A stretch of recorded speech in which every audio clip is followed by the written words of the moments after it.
Okay, I think we can get started. Hello, everyone. Thank you for joining us. Welcome to today's Private Sector Development Research Network seminar on the topic of access to capital and gender. Today's seminar is hosted by the International Growth Center, or IGC for short, which is a member organization of PSDRN. My name is Natalie Rashka. I'm a policy economist for the firm's initiative here at the IGC Hub in London, and I will be moderating today's session. And let me give you a quick introduction to PSDRN and my organization, the IGC. In case this is the first time you're joining one of these webinars, PSDRN is a research network consisting of a group of organizations which include development finance institutions, think tanks, and academic institutions actively supporting research on private sector development. You can follow this year's PSDRN seminar series on their website. The link will be posted or has already been posted in the chat box. And just a few words about the IGC. We are a research organization co-directed by the London School of Economics and Political Science and the University of Oxford. The IGC has a global network of world-leading researchers and in-country teams in Africa, South Asia, and the Middle East. We work with policymakers in developing countries to promote inclusive and sustainable growth through path-breaking research. And you can read more about our work on our website, the link to which will also be posted in the chat. And now let me introduce today's speaker, Shanthi Manian. She's an assistant professor at Washington State University, and as a development economist, she focuses on global health, gender, and development. She will be speaking about her findings from a randomized experiment in Ethiopia, where she and her co-authors tested whether financial providers discriminate against female entrepreneurs when evaluating their business productivity, and how this impacts financial providers' ability to pick winners and successfully allocate capital to the most productive businesses. The research she's presenting today was co-funded by the IGC's SGB Evidence Fund, which is a partnership between the IGC and the ASPA Network of Development Entrepreneurs. The Evidence Fund supports collaborations between researchers and practitioners to understand the most effective ways to support small and growing businesses. And before we get started, just a little bit of housekeeping. As you will have noticed, all attendees have been muted for this seminar to minimize background noise. If you have any questions, please put them in the Q&A box at the bottom of your screen. Shanti's presentation will last around 40 minutes, and then we will have around 15 minutes for a Q&A. And when you're posting a question, please include your full name and organizational affiliation along with the question. And just so you're aware, we are recording today's session, and video and audio recordings will be made available on the IGC and PSDRN websites. And now, without further ado, Shanthi, the floor is yours. Thank you, Natalie, and thank you so much to IGC for organizing this session. And I'm really excited to share this research with you. So let me just share my screen. Okay, so the research is titled Discrimination and Access to Capital, Experimental Evidence from Ethiopia. This is joint work with Shibru Ayalo, who's based at Adama University in Ethiopia, and Ketki Sheth, who is at the University of Tennessee here in the US. And I also want to acknowledge our partner, the Entrepreneurship Development Institute in Ethiopia, who is really central to completing this research. So we started this project focusing on entrepreneurship because most women in the labor force in sub-Saharan Africa are participating as entrepreneurs. And there's increasing evidence that we see significant gender gaps in business performance and access to capital. So female-owned businesses tend to have lower profits and grow more slowly than male-owned businesses. But what we really wanted to understand with this research is this because financial providers are discriminating by gender when evaluating businesses? So that is, going beyond documenting a gender gap, do we actually see a causal effect of gender on evaluations? Do financial providers evaluate businesses differently because they are female-owned? And we were interested in that question, both, for the for the simple reason that, discrimination may contribute to gender inequity and access to capital, which is really important in and of itself. But we were also interested in this question because it may have implications for efficient allocation of capital. So let me explain that a little bit more. So we know that to allocate capital efficiently, financial providers want to target the highest performing businesses, right? That's how, when they are operating in sort of their standard operations, that's how they're going to maximize profits, when they are providing capital to the businesses that are going to use it most effectively.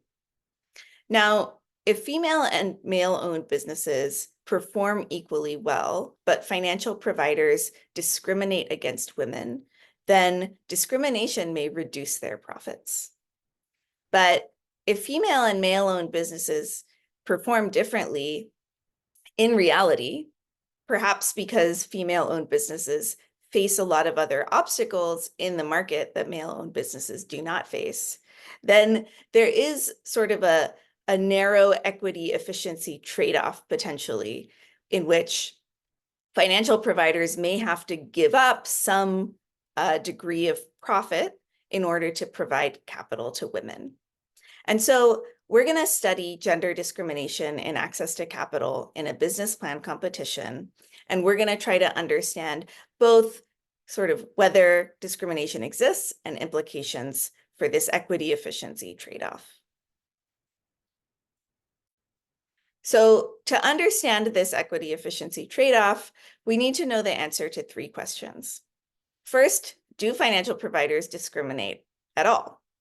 And then second, does financial providers' response to gender reflect their beliefs about business performance, right? So we said that the equity efficiency trade-off might appear if female and male-owned businesses actually perform differently, right? And so we want to see what is it that financial providers believe about the performance of male and female-owned businesses. And then we need to know whether gender is actually a meaningful predictor of business performance. So is it the case that these 2 types of businesses actually perform differently? In which case, achieving gender equity might mean that you're lifting some female-owned businesses that may be performing worse. So we're going to study this question in the context of a national level business plan competition that we ran in collaboration with the Entrepreneurship Development Institute. And then we're going to embed a field experiment into that business plan competition in which business owner gender is randomly assigned during the judging process. So the field experiment is judged by experts in credit markets. So we recruited local financial providers to judge the competition. And what is really kind of useful and impactful about this research is that this is a real stakes evaluation. So the decisions that the financial providers made actually determined the awarding of prizes in the competition. So we can be more sure that that they were careful and thoughtful in these decisions. Then we collected data on beliefs about future business performance using an incentivized approach, which means, again, that financial providers received a monetary incentive for reporting their true beliefs. And then to answer that question about business performance and whether gender is actually a meaningful predictor of business performance, we collected follow-up data on survival and profits with all the business plan competition applicants 18 months after the competition. And then we're going to apply a machine learning algorithm to see what are the optimal predictors of business performance and whether gender is part of it. So to give you a preview of the results, I'm not going to make you wait till the end for the results. We found that financial providers in our setting did not discriminate by gender when evaluating businesses and making capital allocation decisions, which is a very surprising result for us. We have a really big sample size, which means that, this isn't just statistical noise. We're actually able to have small enough confidence intervals that we can really rule out any meaningful gender discrimination here. We also find that financial providers did not expect a gender gap in business performance, which again is consistent with their lack of discrimination.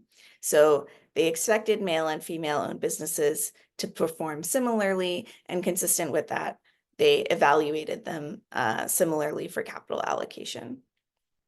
And then lastly, we're going to find that gender equity, this gender equity that we observe, we're not going to find evidence for any efficiency costs to that. So our machine learning algorithm shows that gender is not, in fact, a meaningful predictor of business success once you consider all the information that judges saw about the business. So I'll provide a lot more detail about each of those results and how we got them. But so the contribution of this study, just to kind of place it in context to other research, is that this is one of a few experimental estimates of gender discrimination in access to business capital. And one of the things that sets us apart from existing research is that, which is a lot of it is just sort of observational documenting gender gaps. We're able to do an experiment with high stakes using real businesses. And we collect this follow-up data that lets us say something about the equity efficiency trade-off. And one of the things that I think is also important about this research, when you consider our finding of no discrimination, is that this is a very high gender inequality setting. So it's not the case that Ethiopia is sort of some outlier where you don't see gender inequality, and that's why we're not seeing gender discrimination. In fact, this is a setting with high gender inequality. Okay. So to give you an outline of the rest of the talk, I am going to now just say a little more about the context, and then I'll go into some details about the experiment and the results, and then I'll talk about how we evaluate that equity efficiency trade-off, and then I'll conclude. So I just want to offer just a few details about the context here for your information. So the first is that I said that most women in the labor force participate as entrepreneurs. And it's also the case that most entrepreneurs in Ethiopia are women. So if we look at this chart, it's showing women's and men's labor participation by sector, men in gray and women in orange. And it's showing it, I think maybe this is showing up a little small on your screen, but it's showing overall, and then for a few different sectors. So agriculture, non-farm enterprise, and wage work, and it's showing it over time. And what we see here for non-farm enterprise is that the majority of entrepreneurs are women. That is sort of becoming more equal over time, but it's still the case that 54% of entrepreneurs are female. Second is that we are studying this question on access to capital, and this is a really central question for entrepreneurs. So again, this is data from the Ethiopia enterprise surveys that were done in 2015. They asked business owners, what is your most important obstacle to business success? And you can see that the vast majority say that access to finance is their most important obstacle. They also mentioned things like, electricity is a big one, and then a bunch of sort of regulations, taxes, things like that. So this is a really central question. And then lastly, like I said, this is a high gender inequality setting. So this is just some information from the Gender Development Index in 2020. This is put together this is part of the Human Development Report that's put out every year by UNDP. And you can see that Ethiopia has a lower gender development index than sub-Saharan Africa on average, and lower than sort of even low human development countries on average. And a lot of that low gender development index is coming from schooling. So current mean years of schooling, you can see, is just 1.7 for women and 4.3 for men. So that's including sort of older generations. And even for young people, expected years of schooling are still lower for women than for men. Okay, so that's just a little bit about the context where we're doing this research. So I'll now go into the details of the field experiment. So we partnered with the Entrepreneurship Development Institute, which is a national level quasi-government agency focused on promoting entrepreneurship in Ethiopia. We ran this business plan competition for existing businesses, and we asked them to propose an expansion plan. So this was a competition that was really targeted, consistent with the IGC funding on small and growing businesses, so not on sort of your micro businesses. The application form was similar to a loan application. We had 916 businesses apply from throughout the country, and we recruited 84 loan officers from 10 different financial institutions in Addis Ababa to judge the competition. So this is an overview of some of the characteristics of the business owners who applied. So the way to interpret this table for these variables that are binary variables, we can think of this main number here as a share. So 44% of the sample is female. The sample is very highly educated. So almost half the sample has a bachelor's degree or higher. But we do see that gender disparity in educational attainment. So the men are more educated than the women. Most of these people have families. So 53% of applicants are married, on average 1.76 children.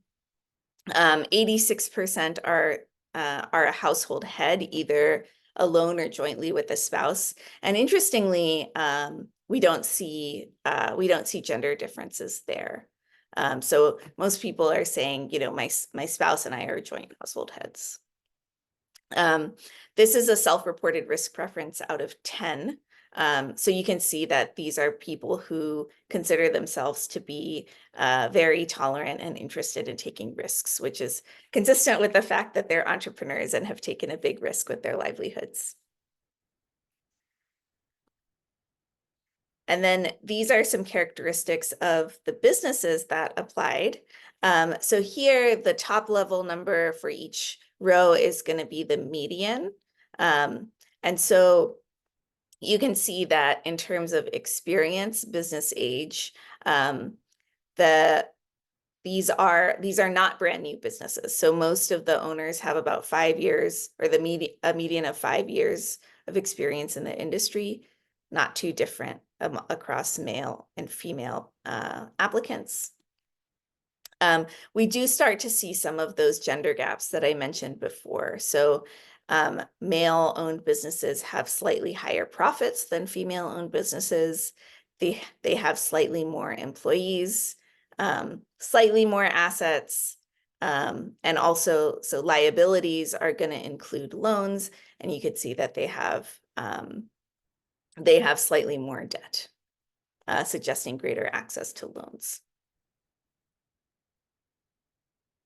but none of these differences are really huge. Okay, so I'm going to tell you now the details of how we did the evaluations. So the judges were local financial providers.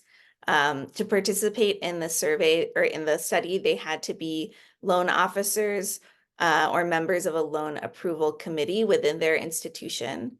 They had to have at least 1 year of experience reviewing loan applications, including urban business loans. So they couldn't be people who sort of mostly focus on like agricultural microfinance. We were looking for people who were experienced in reviewing this kind of loan or this kind of business. We were successful in recruiting 84 financial providers from 10 different financial institutions. In general, these financial providers were highly educated. They were 83% male, which is consistent with the gender breakdown of the broader industry. They were quite experienced. So they had a mean of 11 years experience in the finance industry, and all of them had exposure to female clients in their portfolio. So we gave each judge approximately 50 applications.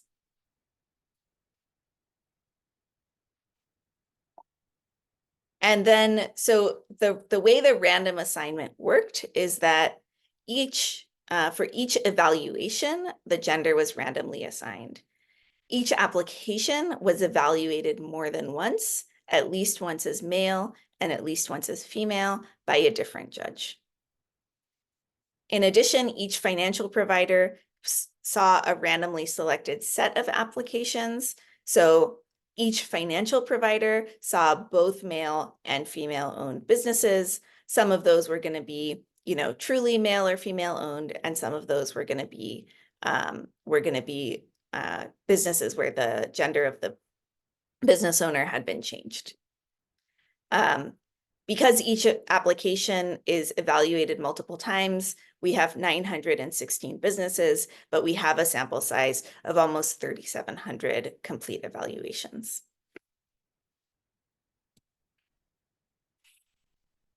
So this is an example of what the financial providers saw when they were evaluating these businesses. So the application form was sort of a long handwritten form. Those forms were then digitized and translated into English. And they were presented to the financial providers in this standard format, application ID. And then at the top of the application, we had a set of business owner characteristics, including a number of different characteristics, age, work experience, etc., and the gender. And this gender was randomly changed in some applications.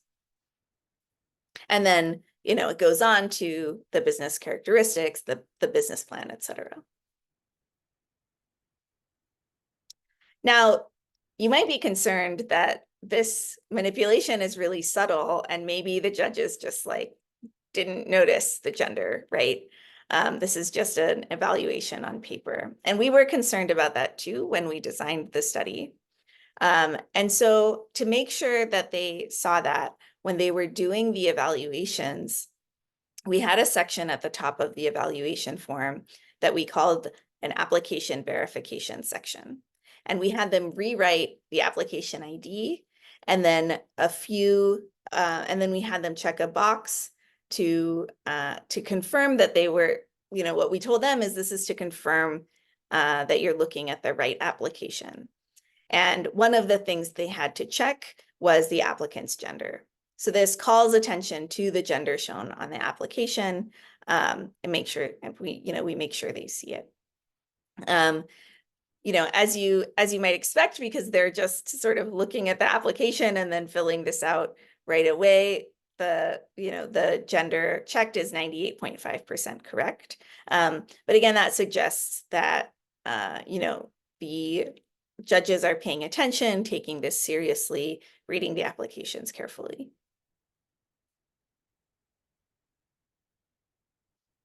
All right, so that's how we did the randomization. And then our outcomes of interest were collected on that evaluation form that we had the judges fill out.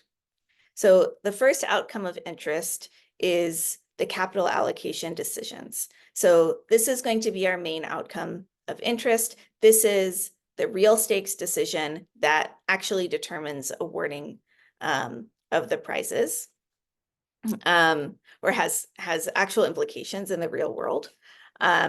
So this section is the final score that's used to determine awarding of the prizes.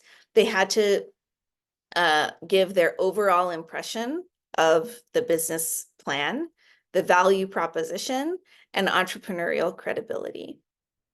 And then we did, the final score is a weighted average of these measures.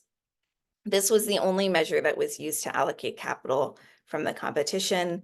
The theoretical range is from 0 to 20, and the actual range of scores here is from 3 to 20. So again, judges are taking this seriously. They're not sort of all clumped at a particular number. They are really using the entire range of possible scores.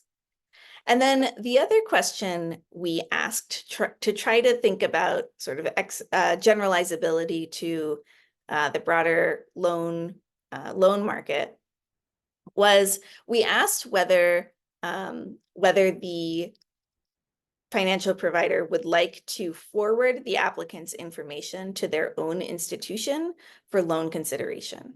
So this wasn't a guaranteed loan, but the idea was that if they checked yes here, they would have the opportunity to review this application further and consider this business for a loan within their own institution, which is, part of their normal job and might save them some time and allow them to bring in high quality applicants to their institution.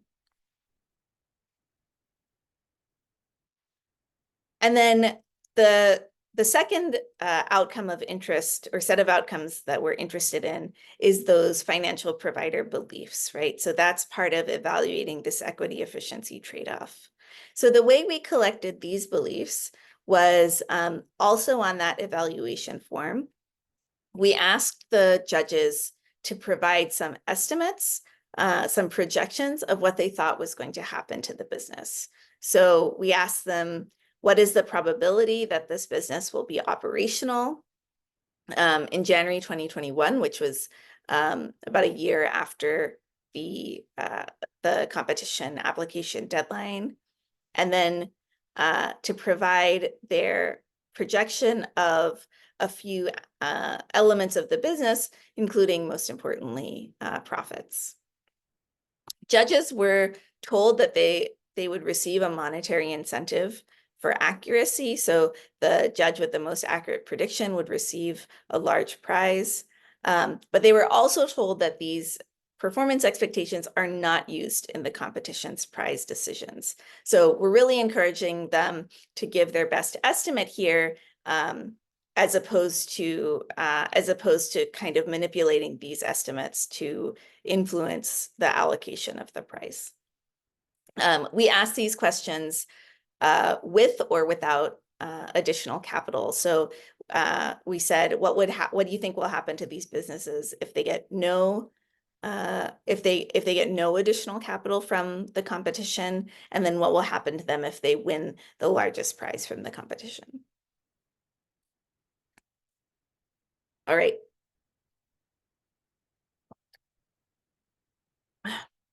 So hopefully at this point, I've given you enough information about the field experiment that you can understand the results. So let's go through those. Okay, so like I said, the first question of interest is just, did financial providers discriminate by gender in their evaluations? So we find that they did not. These are the results for that final score that determines the awards in the competition. On the top here is for the scores for applications that were shown as male. And then this is for applications that were shown as female. So this is not the actual gender of the business owner. This is the gender as it was presented to the financial provider, and that was randomly determined. And so we can interpret this difference as the measure of not gender gaps, but gender discrimination. We can interpret this as the causal effect of gender on the evaluation. And we see that there's basically no difference here. So there is no difference on average in the final score, and across the distribution, you know, from the median to from the 10th percentile to the 90th percentile, there's no real differences in how these businesses were evaluated.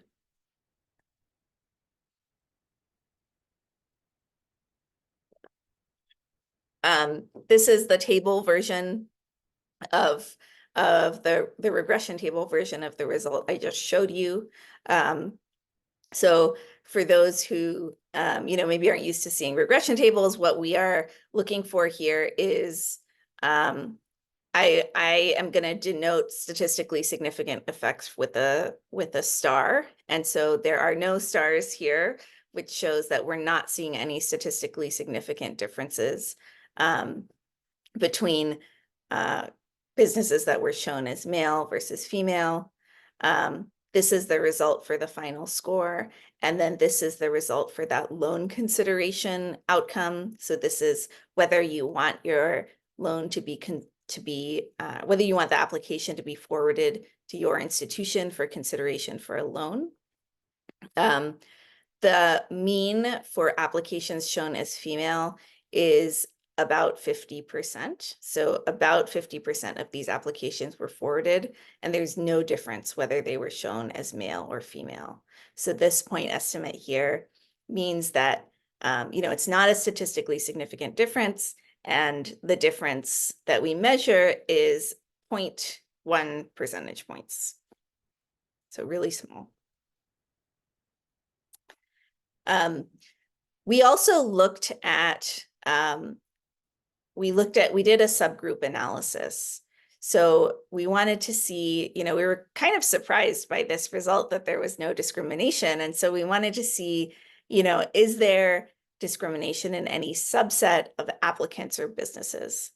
So here, again, what we're looking for is significant stars for these terms that are looking at the effect among, you know, married people, separated people, widowed people, you know, based on their education level, based on the number of children they have. Are we seeing that discrimination appears in any of these subgroups? And again, you know, we don't see those significant stars in any of those characteristics, except for one, which is that widowed. When the applicant is widowed and shown as female, they are less likely to be forwarded to a loan, to the institution for consideration for a loan. You know, widows are sort of uniquely vulnerable in this setting, so that's consistent with the context. And then again, you know, business characteristics. So we looked at the industry breakdown. So we were interested in whether we saw different results in male-dominated industries. I mean, that's sort of, I think the first one that you think of when you see this result is, well, you know, maybe discrimination appears in male-dominated industries in particular, but we don't see evidence for that. We also looked by business size. So there's no evidence that discrimination is appearing for businesses that are smaller or bigger in terms of profits or number of employees. Okay, so we've seen that that there's no gender discrimination on those capital allocation decisions. So what about provider expectations? So one story you could imagine is that maybe the financial providers are actually doing the opposite of discrimination, like maybe they're trying to promote women in this competition. So they think that female-owned businesses are going to perform differently, but they're giving them a boost. I mean, that's, one potential thought when you first see these results. These results are going to allow us to rule that out. So we see no differences in expectations for male and female-owned businesses. So the top level here is businesses that were shown as male. The bottom level here is businesses that were shown as female. Again, these are not gender gaps. These are the randomly determined genders that were shown to financial providers. Gender has no effect on the expectation that the business will be operational. There is, a slight, maybe they expect male-owned businesses to perform slightly better, but these bars are overlapping. So there's no statistically significant difference there. So, another concern you might have is that like maybe they weren't paying attention. Maybe this is all just noise. These applications were self-reported. Maybe they didn't believe them. So we do a bunch of data analysis in the paper to sort of convince the reader that the financial providers really took this task seriously. They were paying attention to what they did. They did make their allocation decisions based on important application characteristics, just not gender.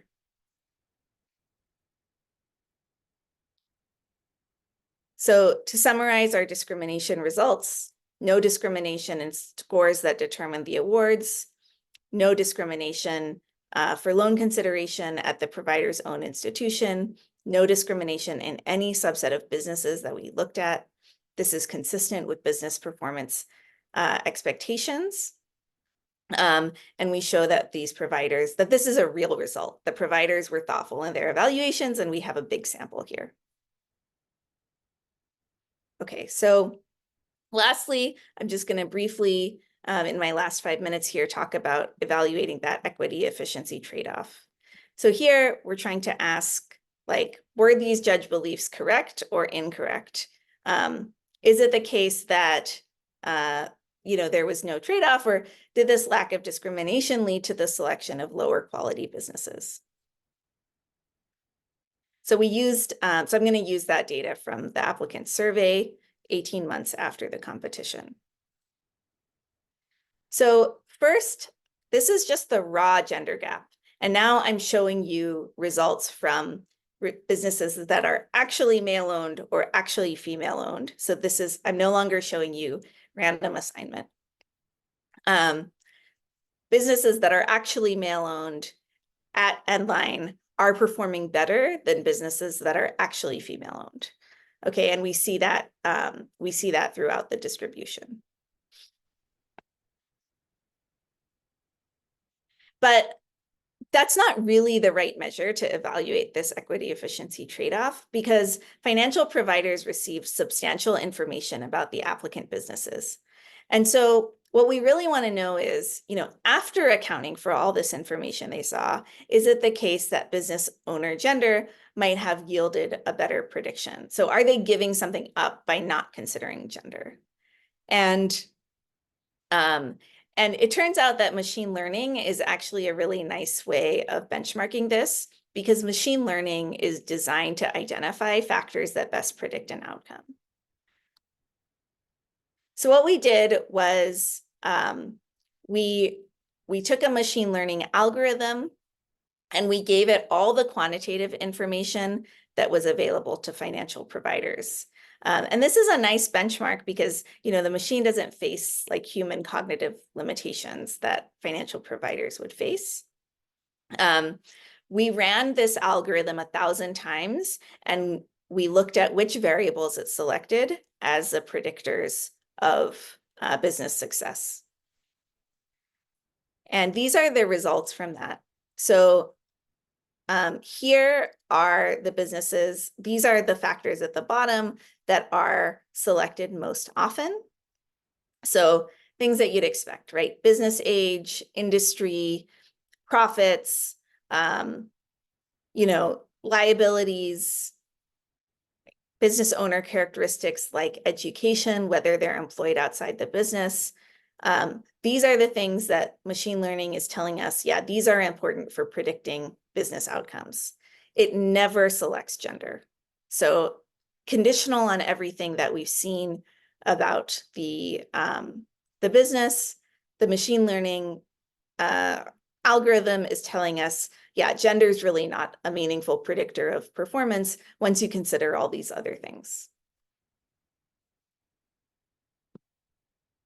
Okay, so our results overall are that, we're not seeing discrimination by these experienced financial providers in a high stakes business plan competition. They expected male-owned and female-owned businesses to perform equally well in the future, consistent with those allocation decisions.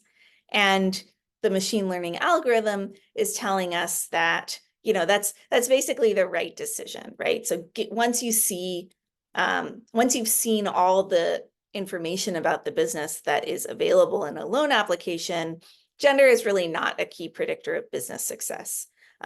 So even though female-owned businesses do perform worse on average, loan officers see enough about a business that they're not giving anything up by not discriminating or by having this gender equity.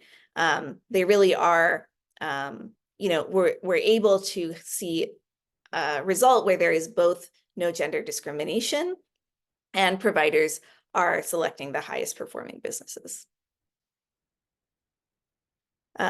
Okay, so in my last couple minutes here, I'm just gonna talk a little bit about what this means, sort of more broadly. So, this is a business plan competition. Business plan competitions are a growing method of capital allocation in sub-Saharan Africa, but of course, the biggest way that people access capital is through the credit market, through loans. And, we do think that these results are informative about that broader credit market. So our application process mimics the first stages of a loan application. The judges are loan officers. And one of our outcomes is whether they want to consider these applications further for a loan. And, similar to loan applications, financial providers or judges were given substantial information about the business. So, we think that this non-discrimination result is relevant to these broader markets. It is possible that discrimination could emerge in settings where providers have less information about the business, right? We did see that there were these raw gender gaps in performance between male and female-owned businesses. But that's not the case for most credit markets, right? In credit markets, loan officers see information about the business. And then, like I said, despite our results on discrimination, we still see gender gaps. So we do see that female-owned businesses are less profitable than male-owned businesses. And that's similar to, a lot of other research that's been done. And so, we think that this is a really important area for future research on understanding why that's the case. What are the other obstacles that female-owned businesses face? So, I have a couple of ideas here that we're investigating in future research. But our takeaway is that, looking at these types of these obstacles and gender gaps is going to be more important than focusing on gender discrimination as such. So that's all I have for you today. Thanks very much for listening and sticking with me through 40 minutes. And I look forward to your questions. Thank you, Shanthi. Really interesting presentation with, I think, very unexpected results for most people. We do have a couple of questions in the Q&A. Let me start with this one. The Africa Gender Innovation Lab recently published a paper focusing on trying to systematize the questions investors ask of businesses when deciding to invest. This was an investor with a focus on Middle East, Africa, India, and Latin America. They found that investors were skewing the questions they asked of men-owned enterprises compared to women-owned enterprises. Women were more likely to be asked about risk as opposed to growth and opportunity. Fewer women-owned enterprises were being recommended for the next stage of due diligence and then on for actual investment. That is different to the findings from Ethiopia. Would be good to get your thoughts on this. And just to flag, Shanthi, you should be familiar with this paper because it is actually another SGB Evidence Fund paper by Amisha Miller and co-authors. So let's hear your thoughts on this. Thank you. Yes, I am familiar with that paper. So I will give you two thoughts on this paper. So the first is that this is a paper that focuses on gender gaps and not on identifying discrimination specifically, right? So I made that distinction when I started the presentation, and it's actually really important. So our results are not saying that that evaluations do not have disparate impact on male-owned and female-owned businesses, right? So there are a lot of differences between male-owned and female-owned businesses, and certain evaluation strategies may have, disparate impact and be more beneficial for male-owned businesses because of the all of these other factors that are more likely to be the case in male-owned businesses. So we have very tight identification of the causal effect of gender on evaluations. We think that's a really important result, but that doesn't mean that that male-owned businesses and female-owned businesses do not face different constraints on average because of all of the other differences that we see between these types of businesses. And then the second is that that paper is focusing on early stage startups. So it's really at the initial stage of raising capital. And so our theories in economics, our theories of discrimination tend to say that discrimination might appear when evaluators do not have a lot of information about the business. So we generally have we generally have two theories of discrimination in economics. One is the idea that discrimination is just based on preferences. So in this case, like you just don't like giving capital to women. There's a gender norm. You don't think it's appropriate for them to run businesses. But then another reason that you might see discrimination is that you don't have a lot of information about businesses. You know that on average, female-owned businesses are less likely to succeed. And so you're kind of using gender as a proxy for predicting success. And in our setting, what we show is that you have a lot of information about these businesses. And once you account for that information, gender is no longer an important predictor. But in a setting where you don't have a lot of information, that motive to use gender as a proxy for success might appear. So that's how we reconcile these two results. And I think our results are maybe more relevant for that credit market where you see where loan officers and loan providers get a lot of information about the business before they make decisions. Amazing, thank you. Another question we got was, have you checked if there is a gender match effect? For example, if women tend to favor women or the opposite? Now, this, I think, refers to the loan officers. Yes, thank you for that question. So the loan officers were 83% male. So that does limit our power to assess this a little bit, but we did look at whether we did look at whether the results were different for male-owned, for male loan officers or female loan officers, and we don't see any differences there. We also looked at other things like loan officer institution. So some of these loan officers come from microfinance institutions that might have more of a gender equity mission. Some of them come from commercial banks. No differences there either.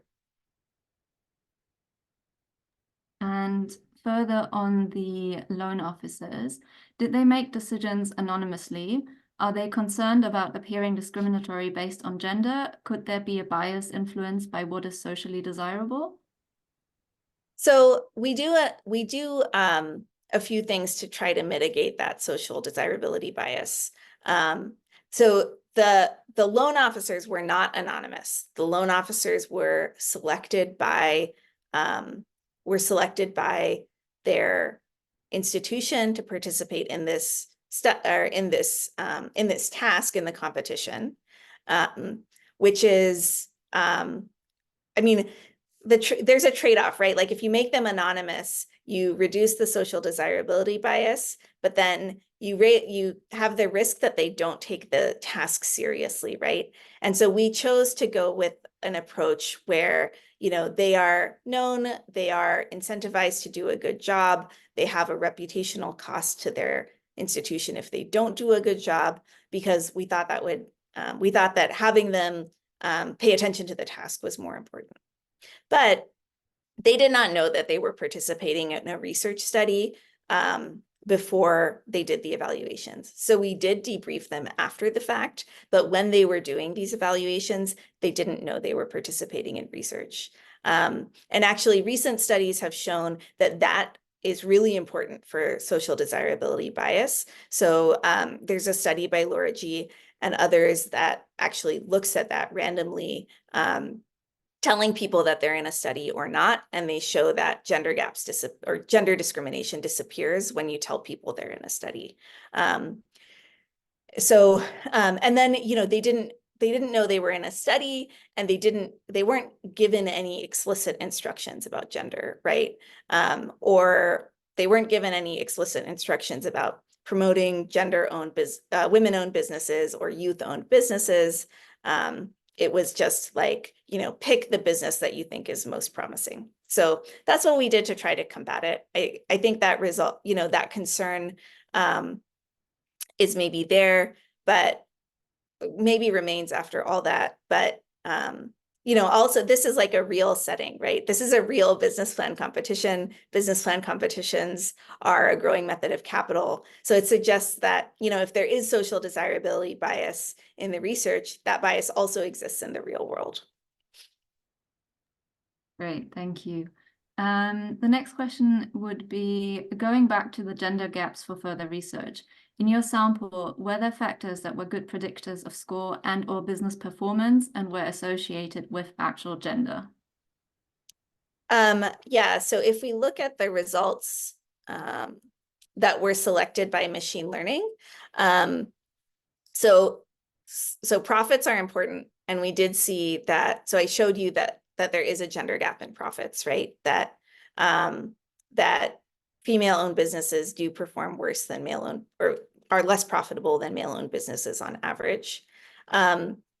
We also see, you know, some industry differences, or the industry is important, and that's correlated with gender. So like men are more likely to be in the construction industry, the resource industry, the financial services industry. Those tend to be more male-dominated industry. Looking at the business owner characteristics, we saw that there was educational attainment gap. And here, you know, having very high education was one thing that the machine learning picked as being important. But those are some examples. For the loan officers' evaluation criteria for value proposition and entrepreneurial credibility, were the judges provided any guidance, or were they using their 11 years of experience for that? Yeah, they were using their experience. We didn't provide much guidance there. And there are no, didn't show you the breakdown of results, but when we look at those measures individually, we also don't see discrimination. So, one thing we thought about was like this, maybe this score that's focused on the entrepreneur as opposed to like the business plan. We might see discrimination there, but we don't. Okay, and then one of the last questions, it's a bit more high level. Could you give more explanation on what were the specific obstacles for females to get access to financing? Any recommendations to overcome these obstacles for financial intermediaries? Yeah, I mean, I think that's an area of ongoing research. It's an area of interest for us. We are, I think that's like, as Natalie said, it's a high level question. It's a really big question in this literature. I mentioned a couple of ideas at the end. So access to collateral is one that we hear about a lot from practitioners. So legally, women and men should have the same access to property to use it as collateral in Ethiopia. But in practice, it may not be the case that women are equally able to put up property property that is jointly owned in their household as collateral for their business. Industry segregation is another. I showed you that, there are these differences across industries in success, and male-dominated industries do tend to be more successful. And so there's ongoing research about, whether women can be incentivized to move into male-dominated industries. There is, I think, one area of growing research is whether women face household and childcare responsibilities that sort of limit their broad ability to grow their businesses. So because they have all of these responsibilities, it might limit their aspirations, right? Like they might feel like they don't have the ability to take on more and take on a bigger business, and that might drive lower requests for capital. Customer demand is another one that has been somewhat explored in the literature. So showing that female-owned businesses may face less demand for their products than male-owned businesses. And again, these factors might make female-owned businesses less attractive to financial providers. But yeah, I mean, that's the big question. That's what we hope to study in future research, and an important one. Definitely. And I think on that note, this is a good place to end it. We're nearly out of time. Thank you, Shanthi, for your presentation of your research today. And thank you to the audience for joining us. There will be a very brief feedback survey after the presentation, so please take a minute to fill that out. And yeah, with that, we look forward to seeing you at the next PSDRN seminar. Thank you very much. Bye-bye. Thanks, everyone.